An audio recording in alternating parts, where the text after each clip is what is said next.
Welcome and thank you for tuning in. You're listening to the Beyond 50 radio program. I'm Daniel Davis. We're in an election year that certainly has a lot of Americans in turmoil about who should be taken over in office. Joining us here on the Beyond 50 radio program today is author of the book called MacClinton. It's a juxtaposition of the political life of the Clintons with that of Macbeth, a tragedy which was written by William Shakespeare that dramatizes those who seek power for its own sake and the psychological effects of political ambition who do this very thing. America should be motivated to be more investigative about the political candidates more closely before voting for anyone who will betray the interest of our country. We're going to be talking today with Sam Griffin, who is a retired justice on the Texas 12th Court of Appeals. It is a position to which he was elected 3 times, twice unopposed, and he's joining us here today to talk about MacClinton. Sam Griffin, thank you for joining us here on the Beyond 50 radio program. It is my pleasure to be here. Thanks for having me. Now, it's kind of interesting. You must be a real fan of Shakespeare, especially when it comes to Macbeth. For our listeners out there who may not be familiar, let's kind of rehash what the story of Macbeth is and see how the Clintons fit into this very story. Well, in about 1056 or so, in Scotland, which was not really part of England at the time, they had local thanes, and then they had the king of the area. And the king at the time was a guy named Duncan. And Macbeth invited King Duncan to his castle for a banquet, and he somehow died, and all of a sudden Macbeth became the tyrant, and he stayed there until August 15th of 1057, when King Duncan's son defeated him in battle and took over. That was spun into a play. Shakespeare admitted his plays were somewhat historically based, and so he wrote Macbeth. In that play, the Macbeth was egged on by 3 witches who foretold that he would be king, and then like Abraham, who had Ishmael when he was promised Isaac, by the same token, Macbeth in the play did his own work to achieve his end. He killed King Duncan and took over. And then it followed through, and all the characters. And now the parallel with if you just want to go in that light, the parallel is as the play, and I used about 80 to 90% of the dialogue in the play. It uses the same words. I just added a few extra to tell my story.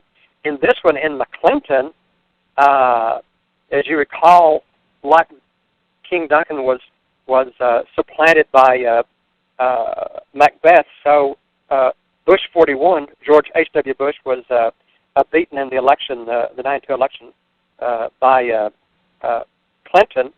And then, of course, at the end, he was succeeded by Bush 43, which is George W. Bush. So that thing parallels. Now, in the as I said, Macbeth was a very unpleasant person who squished and tormented lots of people. So, if you remember the history of the Clintons, and in my book, I follow the story, the original dialogue, and whatever. But then I put endnotes where you have the history of the Clintons in documentary form, which reminds people not only did Clinton use cigars with his paramours for sexual purposes, they shredded documents, hid documents, perjured themselves, lied, indicted people, used the IRS against people. You know, pretty much what's happening now. But back then they did it, and you have Kathleen Wiley, who did the foreword of the Clintons' War on Women, where she, in great detail, describes being sexually assaulted by Clinton in the Oval Office. And she also said that Hillary Clinton directed the attacks against her ever since then. So there's a big parallel, and but it's also very timely right now because it is amazing that how the Clintons keep coming back to the same story of the Clintons. We just had the Attorney General speak, but she didn't speak. She just sat there and said she wouldn't make a comment. But anyway, about Attorney General Lynch yesterday, and you know, where Bill met her on the tarmac. Boy, what's the last time you've been on the airplane on the tarmac, and people all actually walked up, knocked on the door, and came in your plane? It doesn't happen unless you're the Clintons. But in January 8th, 1996, and this is in the book, the New York Times columnist William Safire, an early Bill Clinton supporter, summarized Hillary Clinton's now decades-long penchant for lying in his January 8th, 1996 New York Times column entitled "Blizzard of Lies." He wrote, quote, "Americans of all political persuasion are coming to the sad realization that our First Lady, Hillary Clinton, a woman of undoubted talents, who was the role model for many of her generation," and this is the key, "is a congenital liar. Drip by drip, the whitewater torture of the cases being made that she is compelled to mislead and to ensnare her subordinates and friends into a web of deceit." And so you have all these people going, the FBI investigated, and they were covering up for her, and on this computer thing that just came down where General Petraeus is indicted and ruined for doing far less than Hillary Clinton did, and he didn't even destroy the evidence, hide the evidence, and perjure himself and lie and say that he gave all the evidence to the State Department. So anyway, I found there's a lot of parallels between the MacBeth play and the Clintons, and it was a fun write. So I've enjoyed writing it and promoting it. I can certainly attest to that. I know that in your notes it's pretty extensive about all these things that you're talking about when it comes to the Clintons, and people can kind of look and scratch their head and think to themselves, okay, well, either this guy is Clinton bashing, so to speak, or, you know, maybe we got to pay more attention to what's going on here, because, you know, typically in an election year, what you hear is a lot of scandal, you know, about the opponents. They're always slinging things at each other, you know, to make one person look better than the other. You know, but in the end, when you're taking a look at the long career of the Clintons and everything that's gone on here, what leaves us scratching our head is to why somebody would be elevated to a point where they can possibly become the President of the United States. Well, it is staggering that someone, and it never would happen for a Republican. Right now, the Republicans are wondering why Clinton can make deals and sign orders as Secretary of State that benefit people that last month would give Bill $500,000 for speaking for 15, 20 minutes. That looks like bribery to me. The U.S. Supreme Court recently, a couple of weeks ago, one of the last things they did is Governor McDonnell of Virginia was indicted and convicted for facilitating a contributor meeting people. The U.S. Supreme Court actually said, and his point of appeal was that, one, what he did was not illegal. Two, the U.S. Attorney's Office, in the charging instrument, which is what goes to the jury, and the judge changed the law on the spot to make illegal what wasn't illegal, so they can convict him. So, of course, the real point was that, and then the Supreme Court agreed that they had changed the law to convict an innocent Republican of not doing crimes. That's where our Justice Department is now. They're prosecuting, they're using it as a political weapon to target Republicans and Christians. And Bob McDonnell is the perfect example. Interesting, what they wanted to do is get rid of McDonnell because he was on a leading list for possible vice presidential picks. That's how popular he was, so they got rid of him. so the Democrats could take over Virginia for this election. Terry McAuliffe, who is was the head of the Democratic National Committee, became governor. He has illegally and unilaterally restored the voting rights of felons in Virginia so they could vote Democrat, and so that they can help the president. So they're convicting Republicans of things that aren't crimes, while the same Justice Department refuses to indict someone that perjures herself, who the FBI said she said one thing, and she's on record for saying another thing, but that's okay. But she destroyed the evidence, which is also illegal if you did it, and that's where we are in America. We are tumbling into and it's kind of interesting to watch what's happening on the news. About a month ago, we had the interview with Ben Rhodes in the New York Times. He is actually a novelist who writes Obama speeches, and he bragged that the media is so ignorant and so young, and they can be led. He actually called himself Obama's, quote, media ventriloquist, in a quote, where he promotes the stories and the lies in the agenda. You had the Jen Psaki, who's the State Department spokesman. She admitted in a press conference that the Obama administration had lied to the American people about the Iranian nuclear deal to get it through.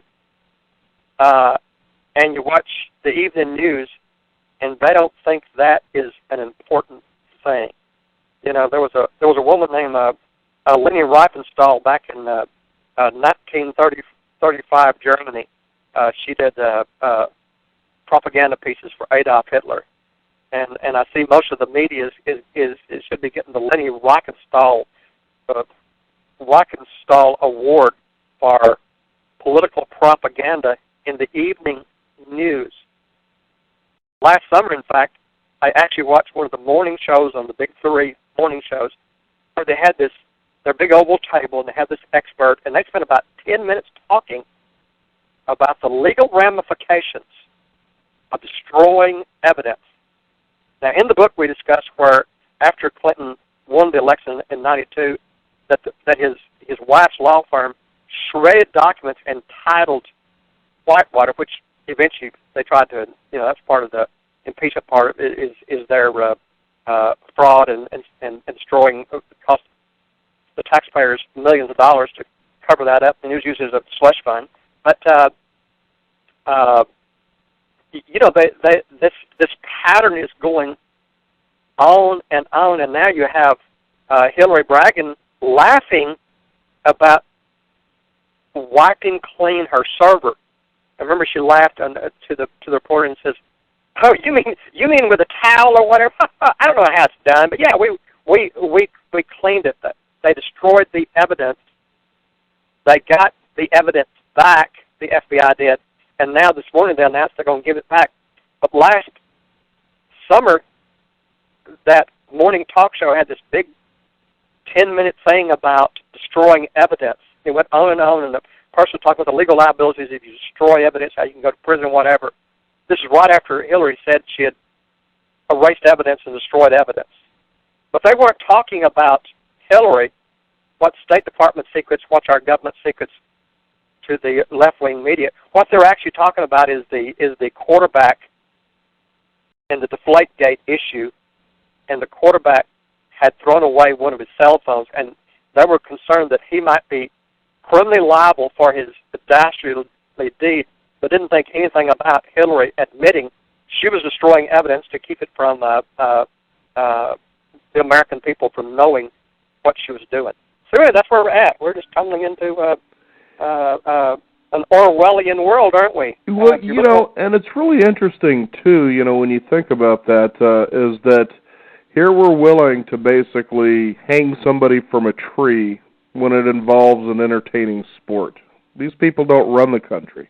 But yet we're allowing to basically allow, I call them indiscretions, as a minimal word, for somebody who's about to take over and run the country. Well, it's even worse than that. This is what's horrifying of what our moral character has done. Our moral character is such that in the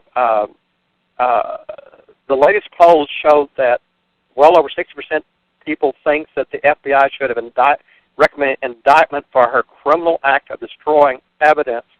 However, about the same percentage says that would not affect their voting. So they think she's a criminal, but what the hey among friends? John Adams said that our Constitution was good for only a moral Christian people. For any other, it is no good. When you have no regard for the truth such as that, then how do you run a country that is I've done a lot of travel in places like Sudan and East Africa and whatever, and I've seen what happens when the government is corrupt, and that's kind of where you don't believe the government, where the government is used to target the Bob McDonald's of their country are here, and are target coal companies, but they like windmills, to make wind generators. So they have if an oil company has a eagle fall in some of their water, it's a huge fine problem, and yet if you watch the statistics, there are thousands of eagles being shredded and other wildlife protected being shredded by these huge windmills, but wind generators, but they don't care because it's a political agenda, and that's where we're at. Now, it's interesting when we look back at the Clinton history, especially Bill Clinton, a lot of people, he's kind of one of those that are going to be remembered because of his sexual scandals. There's no doubt about that. And you wonder, what are your thoughts on why Hillary tolerated such things such as this? Because you detail quite a bit about that in the book. Well, the real problem is that Hillary would be a lawyer in Arkansas if she wasn't married to the governor and then the president. She might not be a lawyer, but she might be just smart on that. But she would have been a lawyer, and that's it. The only reason, why do you think she became a U.S. senator? Because she was did important things? No, she was married to Bill Clinton, and they were tied together. And you can't get ahead by destroying the person that is carrying you over the finish line, and so they've been in lockstep. She allows it and knows about it. She targets these poor women that have affairs with Clinton. If you really wanted to be depressed, read the book The Clinton War on Women, or Hell to Pay, where Barbara Olson wrote about some of his depredations on women. They were actually having Arkansas highway patrolmen and policemen were procuring women on a regular basis for the governor and bringing them to the hotel. And that's why he got sued on some of these things, because these women were brought in, all of a sudden he'd drop his pants and insist that they would give them oral sex and then threaten them if they told anybody. And you have them swearing under oath that they did it for hundreds of times. You had women coming forward suing them for it. And somehow, you notice how the American media really remembered the American media, and the Democrats said, oh, but it's just about sex. That was when we're changing from their... remember how they have attacked Ron Reagan because he was divorced, and we're supposed to be the party of morality, and we support Ronald Reagan and he was divorced. Well, actually, his first wife got tired of him being in politics, and so she divorced him, and then he remarried. So it wasn't like he was, and yet they thought it was peachy keen swell for Bill Clinton to be having affairs with interns half his age in the White House while he was on the phone. She testified that he enjoyed being pleasured while he was on the phone to world leaders. Now, what kind of pervert are you dealing with here? And Hillary knew about this, and she was upset about it. She keeps getting mad about it. You got the new book out where she was screaming and throwing things at him and throwing fits, and the Secret Service couldn't figure out how much you can protect the president from the wife that gets to be in the room with him, and how do you protect him? And so, but that's the American people, seem to think, they thought it was cute because he could play the saxophone. And so oh, well, he's just a fun guy. Well, he's not auditioning for host of Saturday Night Live. He's actually supposed to be president and keep his pants on and the business running well. The best thing he did was Hillary tried to take over the health care plan back. As soon as she got in there, she did Hillary Care. There was basically what she's trying to do. She promised on the Democratic platform that they just are putting together, basically to socialize all medicines, what Hillary Care was, and so she's finally getting what she wanted. But that upset the American people so badly that they elected a Republican House and Senate, and it didn't get the Senate for a while, but they had the House, and they got a lot more Republicans in the Senate. But in the House, they pushed forward the first balanced budget. Now, the reason, they talk about the great Clinton economic model. Well, actually, the Clinton economic model, the first 2 years, the economy was going off the rails, even though he won because he ran against the dip in the very last year of the Bush administration. They had an economic a dip, and so he ran about, it's economy stupid. By the time he took office, the Bushes had already solved that problem and were coming out of that little dip, and yet the Clintons went socialist, and so the economy went with the sewer. And then back then, people followed the Constitution. The Constitution says the House, all taxing and finance bills come out of the House. So the House forced the president to sign off on the first balanced budget in decades, and all this economic success he's talking about was a result of Newt Gingrich, Dick Armey, and all the Republicans who forced them to follow the law. And so, but anyway, that's where we're at. But the media and the people forget that, and the media is trying to, tell people how wonderful it was with the Democrats and how, in fact, remember when Obama first took over and he was sneering at the Republicans, when they were trying to take over the House. He said the ones that drove in the ditch, you shouldn't let them have control of the car again. Well, actually, because Bush followed the Constitution, in 2006, the Democrats took over the House, and Nancy Pelosi took over. And so when Bush was saying in the lead-up to the housing crisis, there's a housing crisis, we got to close down some of these things shut down these programs because it is going to bankrupt us. And Barney Frank gloated on television, no, there's no housing crisis, and the Democrats said there's no housing crisis. And then the whole thing collapsed while the Republicans are trying to get them to stop the housing crisis.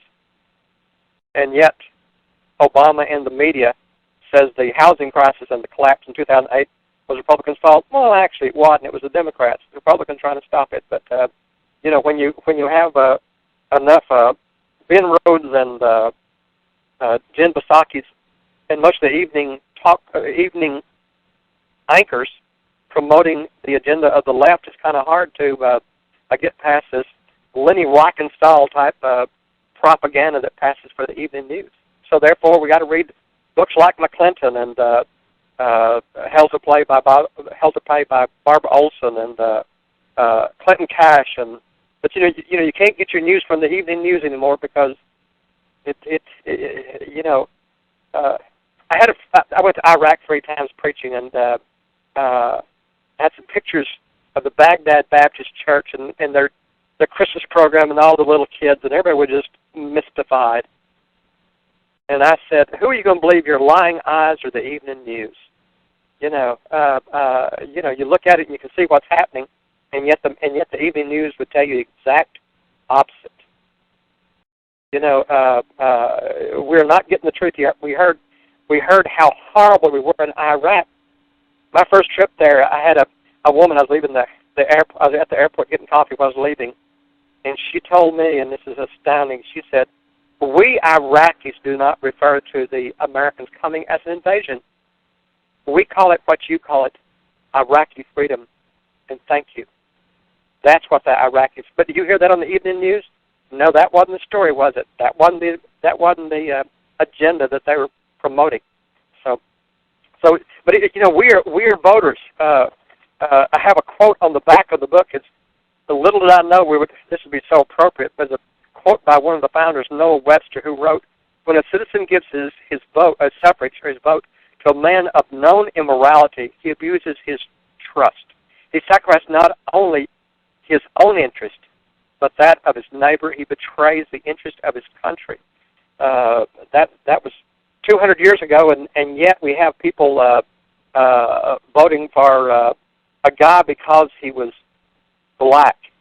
His voting record, Barack Obama's voting record when he was in the Senate, he didn't show up much and didn't vote much, but his actual voting record was to the far left of the avowed socialist Bernie Sanders, and yet the American media was able to sell him as a pleasant moderate, and yet here we are with and now we have the American people that can't decide whether to vote for Hillary. I mean, wouldn't it be wonderful to have the first woman? I mean, well, actually, you should choose the best person, not the first woman.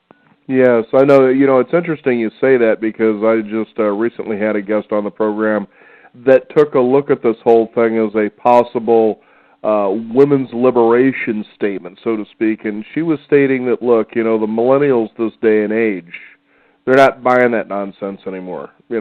We've already seen women come into power, of their own, that this here would not even be a validation of something like that. And I thought, that's a pretty bold comment, but I can see how what she was saying was true, that they can actually look past something like that. It was sort of like voting for Barack Obama was a possible way America was trying to say, we're getting over this racial divide that America keeps being attributed to. Look, we can vote someone into office who is black. We're over that now, but that's far from what it actually is. But shouldn't we actually vote for someone for their abilities, not their skin color? I completely agree with you on that. Exactly. Well, Republicans do. I supported Ben Carson. I sent money and I voted for Alan Keyes, a black Republican that ran against Obama for the U.S. Senate when he was going. But I was in Sudan in the 2008, about February, and I was there days after President George W. Bush ended a long genocide in 2005, and I went back several times to that, hellhole and trying to dig up water wells and really, preach the gospel and whatever. But in 2008, I was there for a trip, and the folks, of course, are all black, and they said, "Are you going to vote for Senator Barack Obama?" And I said, "No." And they looked at me. I mean, you'd think I'd get a little credibility for just trying to help them in a war zone. Maybe I wasn't, George Wallace, Democrat, racist, but they said, and their first words were, "Because he's black?" And I said, "No, because he's a socialist." They said, "What do you mean?" I said, "Remember, this is in 2008 now, remember, in January. I said, remember last fall, 2007, when Barack Hussein Obama, the senator, did something that had never been seen before? A sitting U.S. senator campaigned with in another country's presidential campaign. He campaigned with his cousin Odinga in Kenya. Mr. Odinga, that he was campaigning with, was and still is an avowed Marxist. And yet Obama thought he would be a heck of a nice guy to be president of Kenya. And when the election was over, Mr. Odinga started a genocide. And I said, "Remember Mr. Odinga there?" Said, "That's his cousin." I said, "Shouldn't you choose somebody?" I said, "Since Africa past colonial times, hasn't every president in Africa been black?" They said, "Yes." And I said, "How has that worked out for you? You might want to choose on something besides just skin color.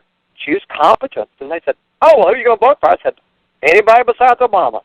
And that's kind of America. We're looking at gender politics. We're looking at racial politics. Then we just have a little meeting yesterday in Dallas where the net result of our president's endorsing the storyline of Ferguson and supporting the Black Lives Matter led a guy that was a registered Democrat and a former member of the New Black Panthers to murder 5 policemen. And our president went to Dallas and lectured us on gun control, not feeling sorry for the poor people that had lost their families, but lecturing us at a moral service on gun control. And that's where we're at in America. You know, it's getting to the point, too, that I'm reminded of the movie starring Richard Pryor called Brewster's Millions, where he ran that dynamite campaign that says, vote for none of the above. But, you know, the problem is that sounds good, but that isn't the choice. Yeah. We're down to 2, and you either vote for Hillary or you vote for someone whoever else. Paul Ryan decides should be the Republican candidate, right? Whoever it is, there was a good article by Bobby Jindal, a wonderful Christian man. He was governor of Louisiana and ran for president. And he said, the article is why I'm supporting Trump. He said, with Hillary, you know what you're going to get on the Supreme Court, which is going to decide whether we're a free society forever or not. So that with Trump, you don't know, but at least you don't know. That's improvement over knowing. You know, right now you have the EPA is changing rules, making up rules that is totally divergent from what is written. I mean, then we just had the Supreme Court where Sotomayor on an oral argument on the immigration case blackly mused on the record in front of God and everybody, well, Congress hadn't acted on immigration, so why shouldn't the president? And you wish there was, Scalia was there on many levels, but one, he would have said because Article 1, Section 8 of the Constitution gives that responsibility and ability and power to Congress. But you now have 4 people on the U.S. Supreme Court for whom the U.S. Constitution means nothing. They blow past it, and there's one, you know, Scalia's dead, and whoever gets elected is going to appoint somebody that vote, and that's going to be determined whether you have a free society or not. Whether the Bob McDonald's that are indicted because they're Republican are freed or not. Whether the EPA, you know, they have proposed that since they're in charge of waterways and they can control the water, that they also can control the water because all water eventually gets to the lakes that they control, and so the streams are under control, so the rivers are under control, so your downspout at your house, they proposed being under control, so they can actually tell you and fine you if you don't control your rainwater as they want it to. Is this a free society or is this Russia? And that's where we're on the tip of. We have a 4 people in the Supreme Court who we have Sotomayor, who worked for the solicitor's office and worked on the Obama health deal, so she was involved in the making. So she was ethically forbidden to vote on the Obamacare thing. Did she vote? Oh, yes, she did vote. That's okay. You can't comment on political campaigns for or against. 3 times this week, Ruth Bader Ginsburg has attacked Donald Trump, but the rules only apply to Republicans and Christians, not to Democrats. This is where we're at.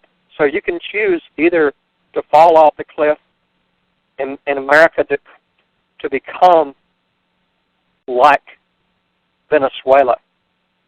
Did you see George Ramos the guy that did one of the Democratic debates this last spring. In the 2012 campaign, he interviewed Barack Hussein Obama in front of a big Hispanic audience, and he actually asked, and Fox had this, no one else did, actually asked him a real question. The question was, why do all the Venezuelans that I talk to compare your political policies, your government, and your persona to Hugo Chavez that is destroying Venezuela? Also, my Venezuelan friends told me that 5 years ago. They made that same connection. You know, we have a choice either to tip into absolute socialism, which doesn't really work good for, well, Venezuela. They haven't got food and toilet paper. They're fighting for food now. The country with the largest petroleum reserves in the Western Hemisphere is turning into anarchy, and the whole country is collapsing to starvation. That's what socialism will get you. But that's our choice, folks. You better vote carefully. You know, we're trying to warn you. You're doing it every day. I'm doing it most days on a lot of radio shows talking about the issue. The book MacClinton lays out both in a humorous form the story of the Clintons. You know, there is something. Let me tell you. There's a scene where in the original Shakespearean play where Macbeth is thinking about killing King Duncan, and he's has this vision and about a dagger. You know, it's handled towards him. He says, "Is this a dagger I see before me with a hind towards my hand? Come, let me clutch thee. I have thee not, and yet I see thee still. Art thou not fatal vision, sensible the feeling as to sight? But art thou but a dagger of the mind, a false creation proceeding from the heat oppressed brain? I see thee yet in form, as this, that I now hold. Thou pointest to the way I was going." Anyway, I took out the dagger and put Monica Lewinsky, and what I wrote is this a thong underwear which I see before me, the hind toward me? Come, let me clutch thee. I have thee not, and yet I see thee still. And thou art not fatal vision, sensible to feeling. A dagger of the mind, a false creation, proceeding from the heat oppressed brain. I see thee in form as palatable as a cigar which I now hold. Anyway, so I just used the original dialogue and told the story of the Clintons with thong underwear and women running through the White House and targeting people and the footnotes. You go with the footnotes, stuff that you don't even know. But your audience most likely don't know. Did you know they've always talked about? But you know there was actually a recount of the Florida election. You know how they keep talking about they stole the election. They kept talking about that for years. You know how Supreme Court stole the election. Knight Rider, Miami Herald, and USA Today funded a recount, and it was announced on April 4th, 2001. They personally funded a recount of the votes in the contested Florida counties, the one that they wanted to recount. You know, remember that, where there were dimple ballots, hanging chads, and every way to steal the election. Anyway, when they got through after a thorough recount, using every one of the Democrat pro-Gore vote count method, where they're trying to determine the unknowable intent of the voters, they concluded that not only had Bush legally won, never heard that, did you? But worse than that for the Democrats, as a result of their recount, Bush's margin of victory went from 537 to 1,665 votes. And you wonder why that wasn't on the evening news. If it went the other way, do you think they would have kept it under wraps? No. And so, your listeners need to continue to listen to shows like yours, where they're actually getting different thoughts and different ideas, and the truth, as opposed to the Ben Rhodes and the Jen Psaki's, as he said, lies and ventriloquisms, as they're selling the Democratic lies and BS as we're being destroyed. So it's anyway. This is important stuff, folks. I did it in a in a fun way. I actually wrote this thing right after the impeachment hearing, and I just had to edit a few little lines in it where Hillary blithely saying about it, what difference does it matter that I abandoned and President Obama abandoned 4 Americans to be murdered in Benghazi? What difference does it make? I added that line, but everything else is pretty much from the original that I wrote in the late '90s. So, but it's something. This is important things, folks, and you need to focus and think about this, and you need to do your research. Don't listen to the evening news for anything except maybe the weather, and then that's doubtful. But everything else, it's pretty much propaganda anymore. We're into Animal Farm territory, folks, where they're painting on the wall what they want you to believe, and you keep saying, "Well, wasn't that different yesterday?" And they keep with their agenda. So we'll see what happens, my friend. But these are troubled times, and we have the American people that think that our presidential election, in 2008, I told everybody thought they were voting for American Idol, but I told them, I said, unfortunately, they were voting for America's Biggest Loser, and we're it. So that's kind of where we're at, folks. I remember a time speaking with author Malcolm Gladwell, who's very well known for producing wonderful books, and I think it was the book Flash that I was reading, and it was interesting because, this is a book that talks about how people are so steeped in their particular expertise that in a flash they could recognize, something that you're supposed. For instance, you may be somebody who's, listening for someone trying out for an orchestra, and like the first note that's played on a saxophone, they could tell right away that person belongs in the orchestra. It's that kind of expertise. And one of the experts that he had featured in his book was really interesting. He was a body language expert. And what they did is they had showed him Bill Clinton. And he says, "Oh, this guy's a bad boy here." And he says, "Well, what do you mean by that?" And he says, "Well, just take a look at the way this guy looks, his smile, and the way he talks. It's like he's a bad boy that wants to be caught doing something wrong or something troubling, and then he wants to admit that he did it, and then he wants you to love him as a result." And when you really take a look at the Clintons, they kind of have that auteur about them that, we're going to go ahead and we're going to do that. What are you going to do about it? And that's where a lot of Americans feel our government is, not only judicial, the legislative, branches, but they just feel like, what difference does it make what we say or what we want? You're going to do whatever you want anyway, and it's getting to a point where that none of above box is starting to look a lot more enticing. Yes, but the reason that is never the choice. There's never a none of the above on the choice. You do A or you do B. You can't write in somebody in the corner and say, Mickey Mouse for this. This is not the way it works.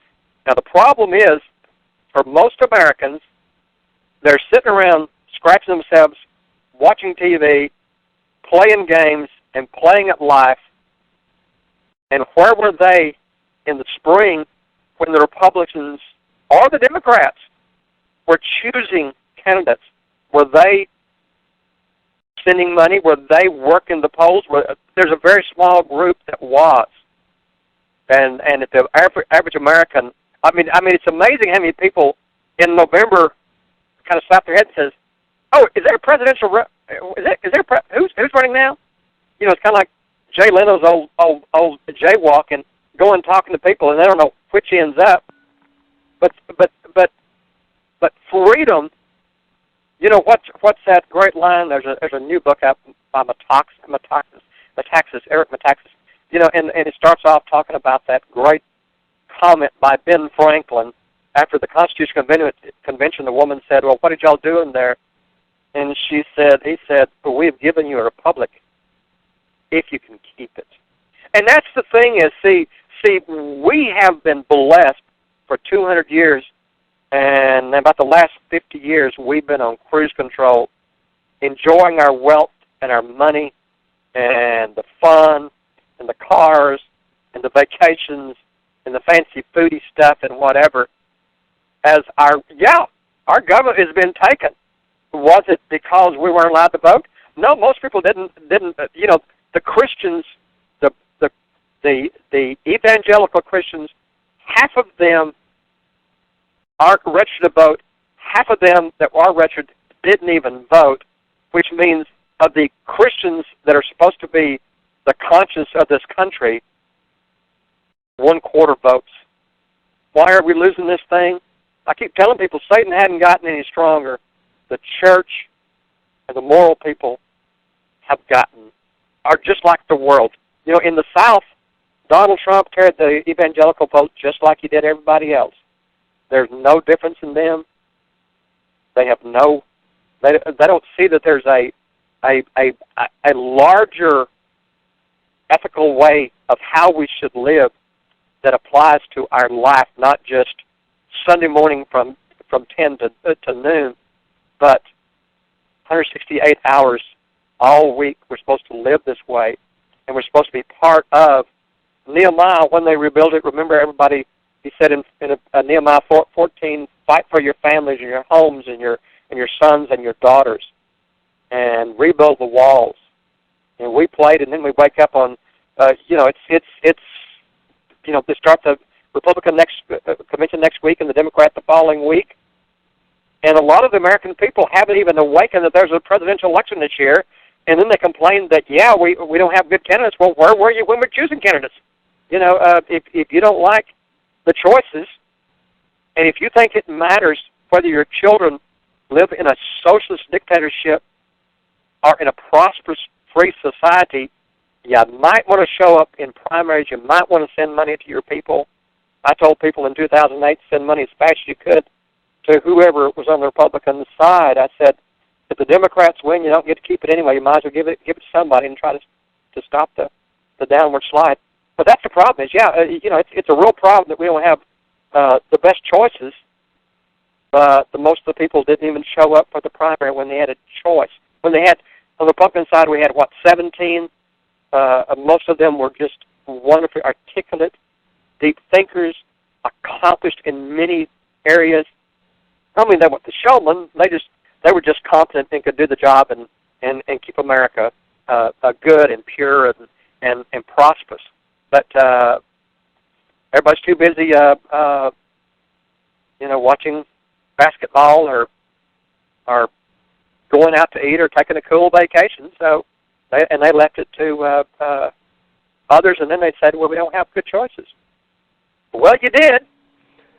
We can't force you to vote. And then you say, "Well, these choices are any good." Well, surely if you'd showed up early and given them the money you gave to buy that big screen TV, you could have. Remember, there's a Democratic thing called Emily's List. Emily, early money is like yeast. Their idea is to give it to up-and-coming liberal Democratic candidates because the early money is like yeast. It allows them to rise to the top. The average American voter should have that perspective. You need to vote early. You need to be involved. They say it's unpleasant. Yeah, but so is living in Venezuela today, folks. Is this what do you want your kids to live in? You better think about this. This is important. We're not playing games, and yet too many people treat elected politics like, well, the choices aren't good. I'm unhappy. I don't want these choices. Well, where were you when the choices are made to who was the candidates? Anyway, that's where we're at. This is a big battle, folks, and we need to be in it every day. Give me liberty or give me death, which means you need to participate actively in your government to have the kind of clarity that you feel that you deserve from your vote as well. The book is MacClinton, our guest joining us here on the Beyond 50 radio program, Mr. Sam Griffith. Now, Sam, is there a website people can discover more, how to get the book, things like that? Absolutely. We have a website. It's www.MacClinton.com. M-A-C, and then it's spelled like Bill Clinton, C-L-I-N-T-O-N, M-A-C-C-L-I-N-T-O-N, or you can buy the book there. You can get it on the e-form if you like it on your electronic device. You can buy it at Barnes and Noble. I have book signings at Barnes and Noble and wherever, and you can buy it at Amazon. You can buy it pretty much everywhere now. But if you go on the MacClinton thing, you have interesting links to articles about me.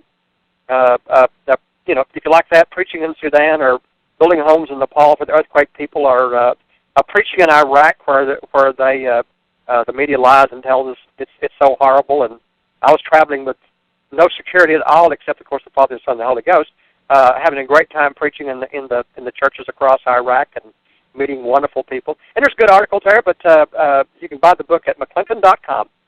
Thank you so much. Well, very good. Well, Sam, thank you for joining us here on the program. And I know if people may not follow Macbeth too well, that certainly when they dive into the notes, they'll leave themselves scratching their heads thinking, boy, how did all this get out of my radar there? Well, like you said, you need to find better sources of information besides the news. As a guest once said on our program, people watch the news so they can support their biases. Well, I think that's true. Ronald Reagan shows how long it's been. He had a great line. He said, people can have their own views, but they can't have their own facts. And he's wrong. Now with the mainstream media, and you can watch Fox if you want the truth, and listen to y'all if you want the truth. But you can actually listen to some of those minor spin-offs of the big three, and you can get any facts you want to. And people with a straight face and a big degree will lie to you and tell you whatever. And that's where we're at. So you've got to make sure the facts are true, and don't just wait for a soundbite that sounds cute. But this matters. And so listen everywhere you can. I'm kind of laughing because I'm reminded of a time that I was visiting a friend of mine, and a movie came on the television, and it said, everything you're about to see in this movie is true. Only the facts have been made up. We both just looked at each other like, how can you make them up if they're facts? That's unfortunately. Now art used to resemble, true life, and now true life is patterned after, and it really is. Bruno Bettelheim talked about the uses of enchantment of fairy tales is how you inculcate values in pre-literate societies, and in the same token, today, the movies, the gangster rap, all this crap that they see on television are changing perceptions of what is good and evil, right and wrong. We're now living in the days of the last verse in the book of Judges. Everybody's doing what's right in their own eyes, and they watch on the evening news and watch it on the evening television shows, and that is portrayed as good and moral and the way to live. And everybody's doing what's right in their own eyes, and we're going off the rails. So, but anyway, that's where we're at, my friends. These are tough times, but Esther 4:14, we're called to the kingdom for such a time as this. We are. Jude verse 3 says we need to contend for the faith given once for all. We're in this time, in this place, contending for freedom and America and justice. And what's the choice? You can stay home and get socialism, or you can contend for the faith. So let's pick up the 5 smooth stones and run to the battle, my friend. And I thank you so much for letting me be part of your show, Daniel. Absolutely, Sam. It was a pleasure, and I know that as people decide to pick up MacClinton, they can discover how Bill liked to use cigars. There is the but cover, we'll leave that for them to have to read that. The cover says it all. Someone said, I'm going to have I go to a big mega church and said, are you going to have a book signing at your church? I said, it's about the Clintons. You can't talk about the Clintons in church. Get real, Too much immorality. But I thank you so much. Yes, Sam. Thank you so much for joining us here on the program today. It's been a pleasure. I want to thank you, the listeners out there, for tuning in. You can also discover more by visiting us at beyond50radio.com. That is the number 50. We encourage you to sign up for our weekly e-newsletter. That way you can stay updated on what's coming up on the program and share with others as well. Follow us on Twitter at Beyond 50 Radio as well as Facebook. I'm Daniel Davis. Thank you for tuning in. This is the Beyond 50 Radio program. And remember, live your day past halfway.